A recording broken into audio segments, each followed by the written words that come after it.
હોળી ધૂળેટી નિમિત્તે દ્વારકામાં ફૂલડોલ ઉત્સવ માટે દેશ વિદેશથી લાખોની સંખ્યામાં ભાવિકો ઉમટી પડતા હોય છે। ત્યારે રાજ્યભરમાંથી શ્રદ્ધાળુઓ પગપાળા દ્વારકા જતા હોય છે। હોળીને માત્ર ગણતરીના દિવસો બાકી છે, ત્યારે હજુ પણ જિલ્લાના કેટલાક રસ્તાઓની બિસ્માર હાલત છે। લીંબડીથી દ્વારકા વાયા ગુરગઢ થઈને આવતા પદયાત્રીઓ માટે દ્વારકા ચરકલા રોડ અત્યંત મહત્વનો રસ્તો છે, પરંતુ છેલ્લા કેટલાક સમયથી આ રોડની બિસ્માર હાલત છે। રસ્તા પર ખાડાઓનું સામ્રાજ્ય। ત્યારે પદયાત્રિકો માટે આવો તૂટેલો રોડ જોખમી બને છે। ત્યારે વહેલી તકે રસ્તાની કામગીરી કરાય તેવી સ્થાનિકો માંગ કરી રહ્યા છે। બહુ જ તકલીફ છે। આ અમે ખુદે બે વાર તો લેખિતમાં તરકલા ગુરગઢ રણજીતપુર 2-3 વખત આપ્યું છે કે ટેન્ડર ભરેલું છે તો કોઈ પણ રાતનો અત્યારે આમાં જવાબ મળતો નથી। ત્યારે આમ દ્વારકા જવા માટે એટલી તકલીફ પડે છે, આમ ખંભાળિયા જવા માટે બહુ તકલીફ થાય છે। પછી 108 આતે બોલાવો તો તમને કમસે કમ અડધી પોણી કલાક અહીંયા પહોંચે એવો રસ્તો ખરાબ થઈ ગયો છે। અત્યારે ચરકલાથી છે આમ લીંબડીથી કરીને દ્વારકા સુધી રસ્તો એટલો ખરાબ છે। અકસ્માત પૂરેપૂરા ઓછામાં ઓછા હમણાં 1 મહિનામાં 2 વાર અકસ્માત બની ગયા છે।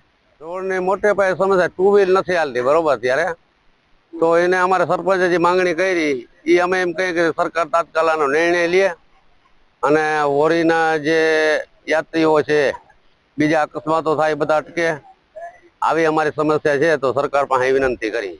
હોળી અને ધૂળેટીના પર્વને ગણતરીના દિવસો બાકી છે, ત્યારે વીટીવી ન્યૂઝની ટીમ લોક માંગને ધ્યાનમાં રાખી અને લીંબડીથી દ્વારકા તરફનો જે રોડ છે તે રોડ પર આવી પહોંચી છે। હું આપને દ્રશ્યો બતાવવા માંગીશ કે આ રોડ છે તે 50 કિલોમીટરનો છે, પણ અતિ બિસ્માર હાલતમાં જોવા મળી રહ્યો છે।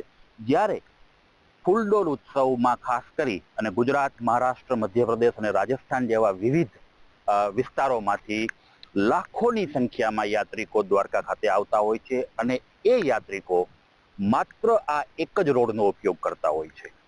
એમાં પણ આપણે જોવા જઈએ તો આ રોડ ઉપર હોળી ધૂળેટીના પર્વમાં 5 થી 7 લાખ લોકો પગપાળા આવતા હોય છે। સાથે સાથે સેવાભાવી લોકો અને સેવાભાવી સંસ્થાઓ દ્વારા આ જ રોડ ઉપર સેવા કેમ્પના આયોજન કરવામાં આવતા હોય છે।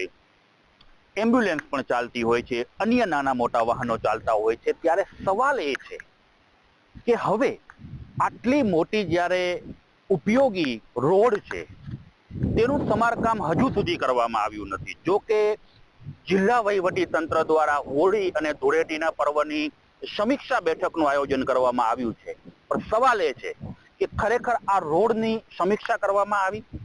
જો હા, તો કામ ક્યારે શરૂ થશે? અને ના તો અવળી લાખોની સંખ્યામાં જ્યારે પદયાત્રીઓ આવશે, ટ્રાફિક જામ થશે અને અકસ્માતો થશે, એની જવાબદારી કોણ લેશે? અશોક માણેક, વીટીવી ન્યૂઝ, ગુરગઢ, દ્વારકા।